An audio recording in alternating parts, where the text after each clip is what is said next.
नमस्कार, बहुत स्वागत है आपका। आप देख रहे हैं ईटी नाउ स्वदेश में हूं अनीता। ये रुक करते हैं खबरों का। ग्लोबल चुनौतियों के मद्देनजर आज वित्त मंत्री ने कई अहम मसलों पर समीक्षा की। बजट के बाद एफएसडीसी यानी वित्तीय स्थिरता और विकास परिषद की पहली बैठक में फाइनेंशियल स्टेबिलिटी की समीक्षा की गई। बैठक में आरबीआई गवर्नर समेत सभी रेगुलेटर शामिल थे। बैठक में किन मुद्दों पर चर्चा हुई, आर्थिक मामलों के सचिव अजय सेठ ने इसकी जानकारी दी। It was also noted that as the union budget has announced that unclaimed deposits and shares and dividends which are lying in the pool, there should be a drive should be taken by the concerned regulator, especially where the nominee details are available with them, though the nominees may not be aware of it. So in a time-bound manner, that activity to be taken. On this aspect, I can mention it that union budget has announced that a system will be put in place for a process by which the unclaimed deposits, shares, dividends, etc. Can be reclaimed by the investors or the depositors or their nominees. और FSDC की अहम बैठक में किन बातों पर चर्चा हुई, क्या फैसले हुए, इस जानकारी के लिए रुक करेंगे हमारे संवाददाता प्रकाश प्रियदर्शी का। प्रकाश, जानना चाहेंगे क्या कुछ अहम फैसले और क्या चर्चा हुई, पहली बैठक थी। देखिए, वित्त मंत्री की अध्यक्षता में आज financial stability and development council की बैठक हुई। वित्त वर्ष 2024 के बजट के बाद ये पहली बैठक थी जिसकी अध्यक्षता वित्त मंत्री ने की। सारे रेगुलेटर्स जो हैं फाइनेंशियल सेक्टर के इस बैठक में मौजूद रहे और तमाम ऐसे मसले थे जिस पर चर्चा हुई। इस बात पर चर्चा हुई कि ग्लोबल जो चैलेंजेस इस वक्त इंडियन इकोनॉमी के सामने हैं उसको ध्यान में रखते हुए जो फाइनेंशियल सेक्टर फाइनेंशियल स्टेबिलिटी जो है वो कैसे मेंटेन की जाए, उसके लिए क्या क्या रणनीतियाँ हो सकती है, इस मसले पर चर्चा हुई और जो मौजूदा घटनाक्रम है उसकी समीक्षा भी वित्त मंत्री ने की। साथ ही साथ इस बात पर भी चर्चा हुई कि आखिर रेगुलेटर्स की भूमिका क्या हो सकती है और जो ग्लोबल चुनौतियां बन रही है वैसे हालात में कौन कौन से ऐसे अहम कदम उठाए जाने चाहिए रेगुलेटर्स की तरफ से ताकि इंडियन फाइनेंशियल सिस्टम को मजबूत रखा जाए। वित्त मंत्री ने सभी रेगुलेटर्स को कहा कि फाइनेंशियल स्टेबिलिटी बनाए रखने की जो जिम्मेदारी है वो शेयर्ड रिस्पॉन्सिबिलिटी है और सभी रेगुलेटर्स को इसके लिए काफ़ी एक्टिवली काम करना होगा। जहां तक साइबर सिक्योरिटी का सवाल है, काफ़ी इंपॉर्टेंट मसला था जिस पर चर्चा हुई और इस बात को नोट किया गया कि फाइनेंशियल सेक्टर के सामने साइबर सिक्योरिटी का जो मसला है वो काफ़ी गंभीर है, लिहाजा इस तरह के प्रिपरेशन करने की ज़रूरत है इंफॉर्मेशन टेक्नोलॉजी के इस्तेमाल के ज़रिए ताकि जो साइबर सिक्योरिटी के खतरे हैं उसको कम से कम किया जा सके।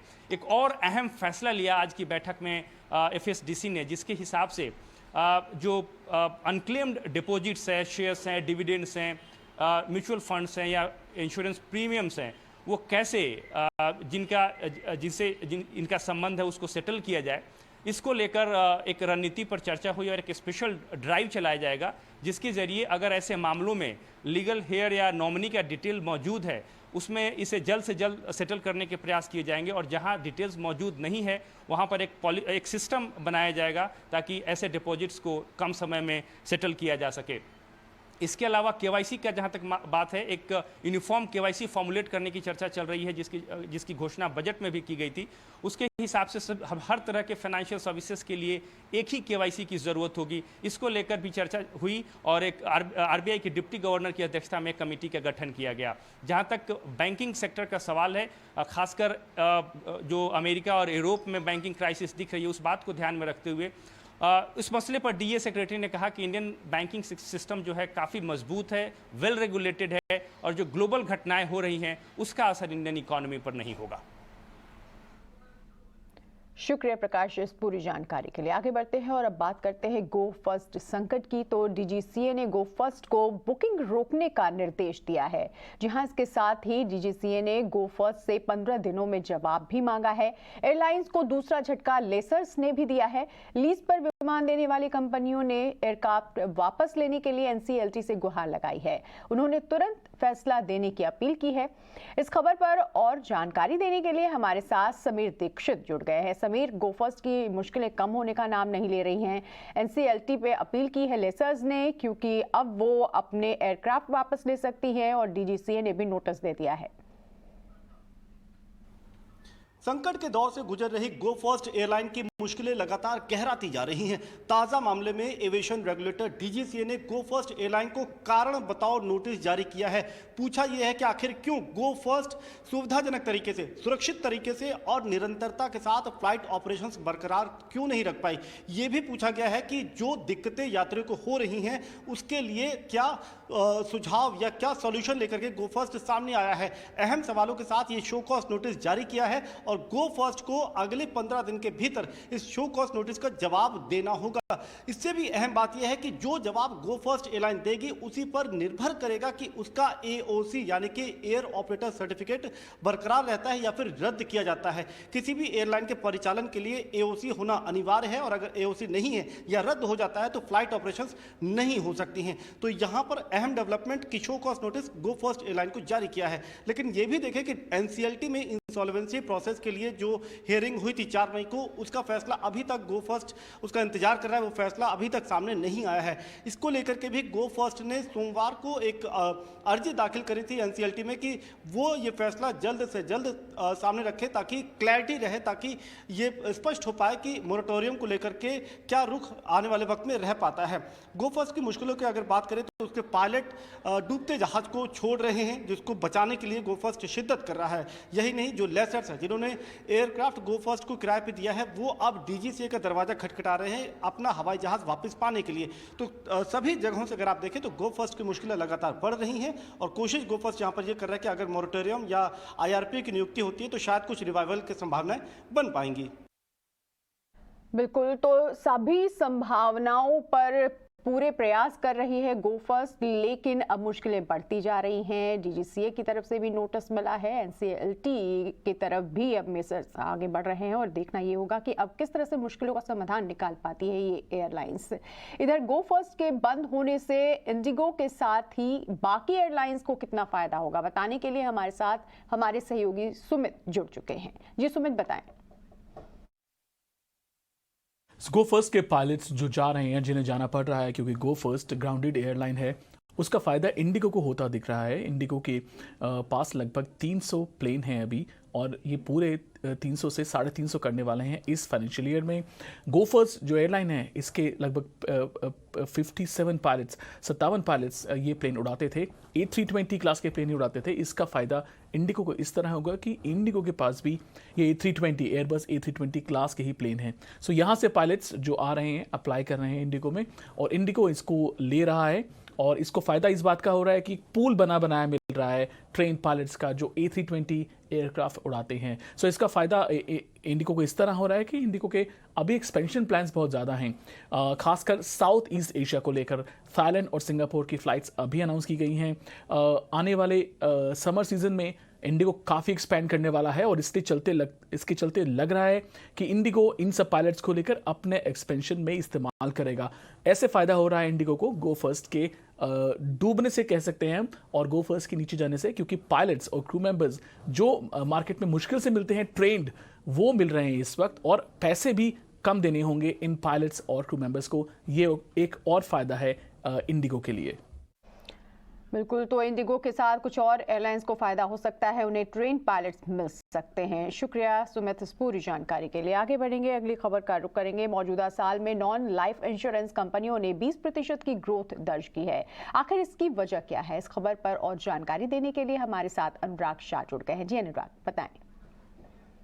नए वित्त वर्ष के अंदर नॉन लाइफ इंश्योरेंस सेक्टर की अच्छी शुरुआत हुई है और नॉन लाइफ इंश्योरेंस कंपनियों ने 20% का प्रीमियम ग्रोथ दर्ज की है। सबसे बड़ा प्लेयर, मार्केट प्लेयर जो है न्यू इंडिया एश्योरेंस, उसके द्वारा प्रीमियम के अंदर 10% की बढ़ोतरी दर्ज की गई है और जो प्रीमियम है अप्रैल के अंदर कंपनी का 5,000 करोड़ के मार्क को छू गया है। इसके अलावा आईसीआईसी लोम्बार्ड की बात करें प्राइवेट स्पेस में, तो आईसीआईसी लोम्बार्ड के द्वारा भी प्रीमियम में 17% की बढ़ोतरी दर्ज की गई है और जो कुल प्रीमियम है वो 2744 करोड़ दर्ज किया गया है अप्रैल के महीने में। इसके अलावा standalone health insurance company star health की प्रीमियम ग्रोथ है वो 25% की दर्ज की गई है। तो बेहतरीन अच्छी शुरुआत रही है, जहाँ पर हमने देखा एक तरफ री इंश्योरेंस कंपनियों के द्वारा प्रीमियम बढ़ोतरी के बाद अब जो नॉन लाइफ इंश्योरेंस स्पेस में भी 10 से 12% की प्रीमियम बढ़ोतरी हुई है और उसके बाद ये जो ग्रोथ दिख रही है 20% की ग्रोथ कंपनियों के द्वारा अप्रैल के महीने में दर्ज की गई है। शुक्रिया अनुराग इस जानकारी के लिए। आगे बढ़ेंगे। इकोनॉमिक के मोर्चे से एक अच्छी खबर आई है। जी हां, देश में जनवरी से मार्च के बीच पिछले साल के मुकाबले लग्जरी हाउसिंग सेगमेंट की बिक्री में 151% की तेजी दर्ज की गई है। सीबीआरई की रिपोर्ट के मुताबिक सबसे ज्यादा तेजी हैदराबाद में दर्ज की गई है। और क्या इस रिपोर्ट में खास है, बता रही हैं हमारी सहयोगी सुमिता करीर। सुमिता, जानना चाहेंगे आखिर इस तेजी की वजह क्या है? रिसेशनरी फियर्स के चलते एक सेगमेंट जो काफी स्ट्रांग मोमेंटम मेंटेन किए हुए है वो है luxury segment, luxury housing segment.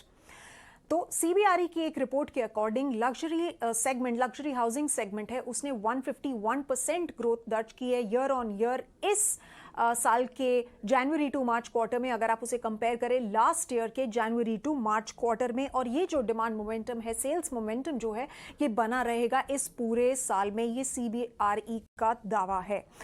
अब देख लेते हैं ज्योग्राफीज के केस में दिल्ली एनसीआर है जिसने सबसे ज्यादा ग्रोथ दर्ज की है इन टर्म्स ऑफ कितने यूनिट्स बिके, 216% growth in quarter one of 2023 अगर आप उसे कंपेयर करें क्वार्टर वन ऑफ 2022 से। उसके बाद मुंबई, हैदराबाद, कोलकाता और पुणे भी, इन सारी ज्योग्राफीज ने काफी स्ट्रॉन्ग ग्रोथ रजिस्टर की है। तो ये किसको एट्रीब्यूट किया जा सकता है? सीबीआरई के अकॉर्डिंग ये एट्रीब्यूट किया जा सकता है पेंडेमिक को, जिसके बाद एक अपटिक दिखा ओनरशिप ऑफ लग्जरी हाउसिंग में, क्योंकि लोगों को ज्यादा एमिनिटीज वाले घर चाहिए थे, लार्जर स्पेसेस चाहिए थी और होम ओनरशिप। और ये सेगमेंट में ग्रोथ बनी रहेगी क्योंकि लोगों को ज्यादा से ज्यादा लोगों के दिमाग में ये आ रहा है कि उन्हें घर खरीदना है, उन्हें होम ओनरशिप चाहिए। बाकी जो रेजिडेंशियल आउटलुक है उसमें स्ट्रॉन्ग सेल्स का जो है एक प्रोजेक्शन है, स्ट्रॉन्ग सेल्स और लॉन्च मोमेंटम बना रहेगा फर्स्ट हाफ ऑफ 2023 में। बीच में थोड़ा सा टेपर ऑफ होगा डिमांड और सेल्स, बट उसके बाद फेस्टिव डिमांड आते आते, फेस्टिव सीजन आते आते वो दोबारा से पिकअप हो जाएगी।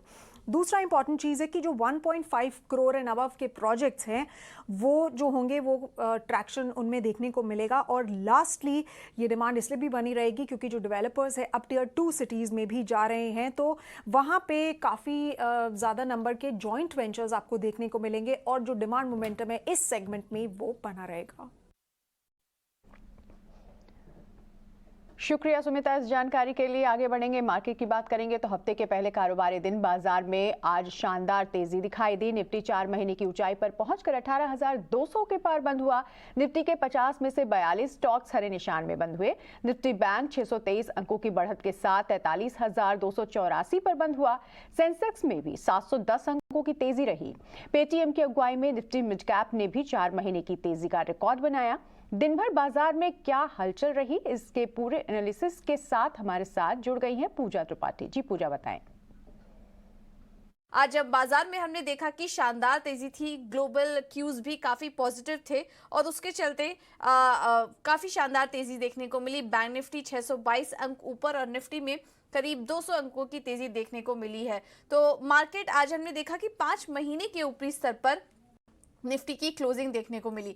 सेक्टर स्पेसिफिक अगर एक्शन देखेंगे तो पीएसयू और मीडिया को छोड़ दें तो सभी सेक्टर आज मजबूती के साथ कारोबार कर रहे थे और सबसे ज्यादा मजबूती जो थी वो ऑटो, निजी बैंकों में और रियल्टी इंडेक्स में आज काफी ज्यादा देखने को मिली। ऑटो इंडेक्स अगर देखेंगे तो करीब 2% की तेजी वहां पर भी थी। निफ्टी के टॉप गेनर्स में अगर नजर डालें तो आज सबसे अच्छी तेजी थी टाटा मोटर्स में, वहां पर शानदार तेजी देखने को मिली। और इसके अलावा इंडसइंड बैंक 5% ऊपर था। इंडसइंड बैंक के नतीजे काफी शानदार आए और इसके अलावा इंडसइंड बैंक में शुक्रवार को भारी गिरावट देखने को मिली। इसमें सीआरओ के इस्तीफे का असर नहीं देखने को मिला, जिसके चलते इंडसइंड बैंक में हमने अच्छी तेजी देखी। इसके अलावा टाटा मोटर्स में भी आज शानदार तेजी थी, 5% की तेजी देखने को मिली और शेयर 52 हफ्ते की ऊंचाई पर कारोबार कर रहा था। अगर मार्च के निचले स्तर से देखेंगे तो करीब 30% से ज्यादा की ग्रोथ हमने टाटा मोटर्स के शेयर में देखी। उसके अलावा बजाज फिंसर्व, बजाज फाइनेंस के स्टॉक में भी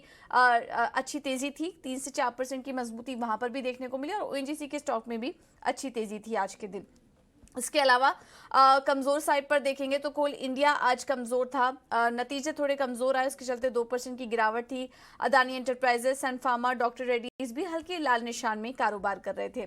अब बात करते हैं मिड कैप स्पेस की, तो यहाँ पर हमने देखा delivery, Laurus labs, Indian hotels में हम देखने लगातार तेजी बनी हुई है। सोना, कॉमस्टार और लुपिन जैसे स्टॉक्स आज चल रहे थे। मिड कैप स्पेस में ये टॉप लूजर्स थे और टॉप गेनर थे। और लूजिंग साइड पर अगर नजर डालें तो आज सबसे ज्यादा कमजोर था बैंक ऑफ इंडिया। यहाँ पर नतीजे कमजोर आए, इसके चलते हमने भारी गिरावट बैंक ऑफ इंडिया के स्टॉक में देखी। और इसके अलावा इंडियन बैंक में आज कमजोरी थी। आदित्य बिरला फैशन के स्टॉक में भी आज वीकनेस देखने को मिली, क्योंकि यहाँ पर भी टीसीएनएस क्लोथिंग के साथ जो डील की खबर थी वो शेयर होल्डर्स को पसंद नहीं आई। उसके बाद टीसीएनएस में भी हमने गिरावट देखी, करीब 20% का लोअर सर्किट था वहां पर। और आदित्य बिरला फैशन में भी यहाँ पर हमने कमजोरी देखी, करीब 4% की कमजोरी वहां पर भी थी।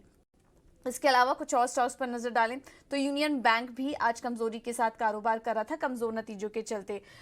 इसके अलावा कुछ स्टॉक ऐसे भी थे जहां पर कि नतीजों का असर था। मैरिको में आज शानदार तेजी देखने को मिली। डीसीबी बैंक में भी नतीजे अच्छा है, जिसके चलते वहां पर तेजी थी। इक्विटा स्मॉल फाइनेंस बैंक और पेटीएम में भी मजबूत नतीजे और कमेंट्री के चलते वहां पर भी हमने करीब 3 से 4% की तेजी देखी। कुछ स्टॉक्स में खबरों का असर भी था। टीसीएनएस क्लोथिंग की और आदित्य बिरला फैशन की हमने बात की।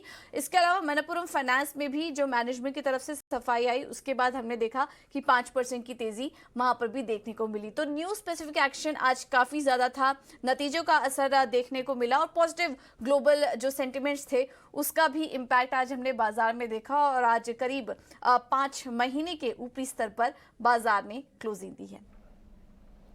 शुक्रिया पूजा इस पूरी जानकारी के लिए। आगे बढ़ेंगे, मैनकाइंड फार्मा की कल लिस्टिंग होने वाली है। मैनकाइंड फार्मा के आईपीओ को कैसा रिस्पांस मिला है, पूरी डिटेल्स के साथ सृष्टि जुड़ गई हैं। जी सृष्टि बताएं। जी हाँ, नज़र है मैनकाइंड फार्मा आईपीओ की लिस्टिंग की, जहाँ पे एक पॉजिटिव लिस्टिंग की उम्मीद कर रहे हैं सारे एनालिस्ट, जहाँ पे 1080 जो कि इसका अपर प्राइस बैंड है उससे भी 100 रुपये ऊपर की लिस्टिंग की उम्मीद कर रहे हैं एनालिस्ट, जो कि इसके पीछे की वजह के काफ़ी साफ है कि जिस तरीके का रिस्पॉन्स मिला है इस पर्टिकुलर आईपीओ को। ओवरऑल अगर देखें तो 15 गुना ये आईपीओ सब्सक्राइब होता हुआ नजर आया है, जहाँ पे क्यूआईबी का पोर्शन सबसे ज़्यादा सब्सक्राइब हुआ। उनके कोटा में से 49 टाइम्स तक के सब्सक्रिप्शन सामने आए। उसके बाद एनआईआई पोर्शन भी लगभग 4% सब्सक्राइब हुआ और रिटेल का जो पोर्शन सब्सक्रिप्शन था वो 0.92 टाइम्स था। तो पूरी तरीके से अगर हम देखें तो सब्सक्रिप्शन काफ़ी मजबूत है। और फार्मा स्पेस में अगर हम देखेंगे तो काफ़ी समय बाद एक लार्ज कैप कंपनी इतना स्ट्रॉन्ग आईपीओ लेकर आ रही है, जहाँ पे हम देखें तो फंडामेंटल्स भी काफ़ी मजबूत हैं, आगे मैनेजमेंट की कॉमेंट्री भी काफ़ी मजबूत है, जहाँ पे वो इंडस्ट्री को भी आउट परफॉर्म करना चाहते हैं। खास तौर से फोकस रहेगा कंज्यूमर और क्रॉनिक सेगमेंट में। अब लिस्टिंग की बात करें तो मार्केट कैप लिहाज से अगर अपर प्राइस बैंड में होती है तो वो 8वीं सबसे बड़ी इन भारत की फार्मा कंपनी बन जाएगी मार्केट कैप के लिहाज से। हालांकि वॉल्यूम्स और सेल्स के फ्रंट पे डोमेस्टिक मार्केट में ऑलरेडी मैनकाइंड का दबदबा है, बट उम्मीद है एक पॉजिटिव लिस्टिंग की। हालांकि निफ्टी फार्मा के कंपैरिजन में वैल्यूएशंस देखें तो थोड़े से महंगे ज़रूर बताए जाते हैं, बट कहीं ना कहीं कंपनी की पास्ट परफॉर्मेंस को देख के और आगे के आउटलुक को देख के सभी एनालिस्ट का भरोसा इस पे कायम है। और नज़र रहेगी आईपीओ लिस्टिंग पे, जहां पे उम्मीद कर रहे हैं कि 10% का प्रीमियम तो सभी इन्वेस्टर्स को मिलना चाहिए। शुक्रिया सृष्टि। आगे बढ़ेंगे, मैरिको और ब्रिटानिया के अच्छे नतीजों के बाद निफ्टी एफएमसीजी इंडेक्स ने आज नया शिखर बनाया। एफएमसीजी कंपनियों के अब तक के नतीजे कैसे रहे हैं, जानते हैं विनी से। जी विनी बताएं। तो एब्सोल्युटली जो नंबर्स ओवरऑल आए हुए हैं, ब्रिटानिया की बात करें तो काफ़ी अच्छे नंबर्स थे। मैरिको के इनलाइन नंबर्स आए हैं बोल सकते हैं, और मैरिको की वॉल्यूम ग्रोथ भी 5% पे थी। ब्रिटानिया की वॉल्यूम ग्रोथ देखें तो 2%, अराउंड 2-3% की कंपनी ने हाईलाइट की हुई थी। तो सबने वॉल्यूम ग्रोथ देखी हुई है, सिर्फ डाबर में थोड़ी कम वॉल्यूम ग्रोथ देखी है कंपेयर टू उनके जो पियर्स एफएमसीजी प्लेयर्स है। ओवरऑल नेस्ले के नंबर्स भी काफ़ी अच्छे थे। एचयूएल के नंबर्स जो थे वो मिस थे एस्टिमेट से, तो येस ये एक फैक्टर भी वॉच आउट करेंगे यहाँ पे आगे जाते हुए। नाउ मेनली हम लोग बात करें कि ये जो कमेंट्री क्या आई हुई है, स्पेशली रूरल ग्रोथ की कमेंट्री क्या आई हुई है, तो एचयूएल, टाटा कंज्यूमर की बात करें, इवन मैरिको की बात करें और डाबर की बात करें, ये सब कंपनीज ने हाईलाइट किया था कि यस रूरल डिमांड पे अभी भी प्रेशर है, थोड़ी प्रेशर चल रही है, पर ग्रीन शूट्स उनको दिख रही है। मतलब सिक्वेंशली तो थोड़ी थोड़ी इंप्रूव होते दिख रही है रूरल डिमांड, और मे बी वर्स्ट पीछे हो गया है रूरल डिमांड के लिए। और ये एक फैक्टर है श्योरली कि आगे जाते हुए रूरल अगर अनसीजनल रेंज नहीं हुए, इन्फ्लेशन इतना नहीं बढ़ा, कुछ करेक्शन जो हम लोग देख रहे हैं कमोडिटी प्राइसेस में, अगर वो कंटिन्यू रहा तो यस रूरल की जो रिकवरी है वो हम देख सकते हैं। अभी तो बिलीव कर रहे हैं कि yes worst is over for rural weakness bottom out हो चुकी है। ये HUL की कमेंट्री में भी आया हुआ था। उसके अलावा डाबर की कमेंट्री में उन्होंने एक ग्रॉस मार्जिन प्रेशर की बात की हुई है कि वो यस ग्रॉस मार्जिन कॉन्ट्रैक्शन हो रही है और ये जो पेस है, जो कॉन्ट्रैक्शन की क्वांटिटी थी वो कम होते हुए दिख रही है अभी। तो यस मतलब जो प्रेशर कमोडिटी प्राइसेस का था, कमोडिटी प्राइसेस अब करेक्ट हो चुके हैं। जैसे बात करें पाम ऑयल प्राइसेस की तो वो काफ़ी करेक्ट हो चुके हैं। सिर्फ 2 कमोडिटीज़ जो प्राइसेस अभी भी बढ़े हुए हैं वो है व्हीट फ्लावर प्राइसेस और डेयरी प्रोडक्ट्स। इनके कमोडिटी प्राइसेस अभी भी ऊपरी स्तर पे है। तो इसीलिए नेस्ले ने ये एक फैक्टर हाईलाइट किया हुआ था कि yes wheat prices, flower prices देखें, व्हीट फ्लावर प्राइसेस थोड़े ऊपर है, मिल्क प्राइसेस थोड़े ऊपर, तो डेयरी सेगमेंट्स जो है वो थोड़े में भी प्रेशर में रह सकते हैं अगर ये कमोडिटी इन्फ्लेशन अभी भी कंटिन्यू है। तो all in all yes FMCG के नंबर्स अभी पूरी तौर से देखें तो ऐसे लग रहा है कि अच्छे ही नंबर्स आए हुए हैं सबके। सिर्फ 2 कंपनीज थी जो थोड़े बिलो एस्टिमेट थे, वो है HUL और Dabur, but all in all good set of numbers. और आज जैसे देखें तो ब्रिटानिया की स्टॉक ऑल टाइम हाई पे ट्रेड कर रहा है, नेस्ले का stock all time high trade पे कर रहा है और मैरिको तो बाजी कर रहा है अपने नंबर्स के बाद। तो ये स्ट्रॉन्ग मूव देख रहे हैं हम लोग ओवरऑल FMCG पैक में भी आज। शुक्रिया विनेश पूरी जानकारी के लिए। आगे बढ़ते हैं और अब बात करते हैं कर्नाटक विधानसभा चुनाव की। राज्य में चुनाव प्रचार का शोर आज थम गया। राज्य के 224 सीटों के लिए 10 मई को वोट डाले जाएंगे। चुनाव प्रचार के आखिरी दिन सभी पार्टियों ने अपनी पूरी ताकत झोंकी। वोटर्स को अपने पाले में करने के लिए बीजेपी, कांग्रेस और JDS ने आज कई रोड शो और जनसभाएं की। राहुल गांधी ने BMTC बस में सफर कर महिला पैसेंजर से बात की। राहुल ने उनसे कर्नाटक को लेकर उनके विजन पर चर्चा की। वहीं दूसरी तरफ गृह मंत्री अमित शाह ने एक एजेंसी को दिए अपने इंटरव्यू में कर्नाटक में बीजेपी की प्रचंड जीत का दावा किया है। उन्होंने कहा कि सभी इलाकों में बीजेपी के लिए रुझान है। वहीं शाह ने आरक्षण के मुद्दे पर कांग्रेस को घेरते हुए सवाल किया कि अगर कांग्रेस मुस्लिम आरक्षण बढ़ाकर 6% करेगी तो राज्य में किसका आरक्षण कम होगा। स्पष्ट रूप से दिखाई पड़ता है कि हम पूर्ण बहुमत के साथ भारतीय जनता पार्टी वहां सरकार बनाएगी। तो रिजर्वेशन विद इन रिजर्वेशन है वो कांग्रेस हटाना चाहती है, मगर मैं आज आपके माध्यम से बड़ा स्पष्ट कर देता हूं कि SC में रिजर्वेशन में जो रिजर्वेशन है वो नहीं हटेगा और जो हमने तय किया है राइट के लिए, लेफ्ट के लिए और अन्य SC के समाजों के लिए वो जस का तस रहेगा, इसमें कोई परिवर्तन नहीं। वहीं बीजेपी के दिग्गज नेता और कर्नाटक के पूर्व CM BS येदियुरप्पा ने कांग्रेस को डूबता हुआ जहाज बताया है। कर्नाटक चुनाव प्रचार के आखिरी दिन येदियुरप्पा राहुल और प्रियंका गांधी पर जमकर बरसे, साथ ही बीजेपी की जीत का दावा किया। ರಾಜ್ಯದಲ್ಲಿ ಕಾಂಗ್ರೆಸ್ ಮುಳುಗ್ತಾ ಇರುವಂತ ಹಡಗು ಕಾಂಗ್ರೆಸ್ ಪಕ್ಷದ ನಾಯಕ ರಾಹುಲ್ ಗಾಂಧಿ ಹಾಗೂ ಪ್ರಿಯಾಂಕಾ ಗಾಂಧಿ ಕಳೆದ ಬಾರಿ ಉತ್ತರ ಪ್ರದೇಶದಲ್ಲಿ 4-5 ತಿಂಗಳು ಓಡಾಟ ಮಾಡಿದ ಮೇಲೂ ಸಹ ಗೆದ್ದಿರುವಂತದ್ದು 4-5 ಸೀಟು ಅಂತ ನಿಮಗೆ ಗೊತ್ತಿದೆ। ಕಾಂಗ್ರೆಸ್ ಪಕ್ಷಕ್ಕೆ ನಾಯಕರು ಯಾರು ಅಂತ ಗೊತ್ತಿಲ್ಲ। ರಾಹುಲ್ ಗಾಂಧಿ ಪ್ರಧಾನಿ ನರೇಂದ್ರ ಮೋದಿ ಮುಂದೆ, ಅಮಿತ್ ಶಾ ಮುಂದೆ ಸಮಾಗಕ್ಕೆ ಸಾಧ್ಯ ಇಲ್ಲ ಅನ್ನುವಂಥದ್ದು ಜಗತ್ತಿಗೆ ಗೊತ್ತಿರುವಂಥ ಸಂಗತಿ। इधर बीजेपी ने सोनिया गांधी के खिलाफ इलेक्शन कमीशन में शिकायत दर्ज कराई है। बीजेपी ने सोनिया पर FIR दर्ज करने का निर्देश देने की मांग की है। बीजेपी ने कांग्रेस के उस ट्वीट को आधार बनाया है जो हुबली में 6 मई को सोनिया गांधी की रैली के बाद पार्टी के सोशल मीडिया हैंडल पर किया गया था। इसमें सोनिया का जिक्र करते हुए कर्नाटक की साख, संप्रभुता और अखंडता पर आंच नहीं आने देने की बात कही गई थी। इस पर बीजेपी का एक शिष्टमंडल चुनाव आयोग से मिला और सोनिया गांधी पर कार्रवाई की मांग की। मैं यहाँ पर एक बात बड़े स्पष्ट शब्दों में कहना चाहता हूँ कि जो संप्रभुता की बात है वो भी सांसद रही हैं और हैं अभी भी, और खरगे साहब भी सांसद रहे हैं। हम क्या शपथ लेते हैं कि हम we owe our allegiance to the constitution of India and we shall uphold the integrity and sovereignty and integrity of the country, ये कहते हैं हम। अब ऐसे कहने वाले लोग अगर कर्नाटक की संप्रभुता की बात करें तो कर्नाटक के हज़ारों लाखों लोगों ने जो आज़ादी की लड़ाई भारत के लिए लड़ी, उनका अपमान है। लेकिन ये लोगों को खुश करने के लिए इस तरह की शब्दावली बोल करके ये, और आपको इसमें कोई दो राय नहीं है कि टुकड़े टुकड़े गैंग के साथ ये लोग तो खड़े रहे ही हैं। तो भारत के जो बोलते हो कि भारत के होंगे टुकड़े टुकड़े इंशाल्लाह इंशाल्लाह, ऐसे लोगों के साथ जो खड़े होते हों उनके मुंह से इसी तरीके की वाणी निकलती है। स्वदेश आर में फिलहाल इतना ही। जी नाउ स्वदेश पर खबरों का सिलसिला लगातार जारी है। फिलहाल दीजिए इजाजत, नमस्कार।